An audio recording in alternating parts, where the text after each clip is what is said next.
It's the third week of Lent, and I've been thinking about the suffering of Jesus. All over the Bible, from the Old Testament to the New Testament, we can find a plethora of verses describing the suffering that was prophesied of Jesus, the fulfillment of that prophecy in the suffering he endured, and the descriptive details of what his suffering included. Isaiah 53 is even titled in many Bibles as the suffering servant. Jesus suffered in every way imaginable. Luke tells us he was treated with contempt and mocked.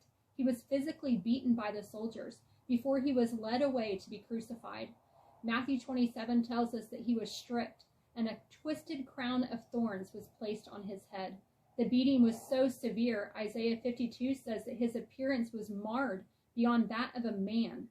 There are two responses, I think, that people can give to the suffering of Christ, and that's either rejection or acceptance. When we reject the suffering that Christ endured, we fail to acknowledge who he is. We're dismissing the truth of God's word. However, when we accept the fact that Christ suffered for us, for our sin, we should draw near to God in faith. The cross is offensive because it confronts people. Even so, it's a confrontation we all must face. Billy Graham said that. There is no other way to salvation except through the cross of Christ. So what is your response to the suffering that Christ endured for you?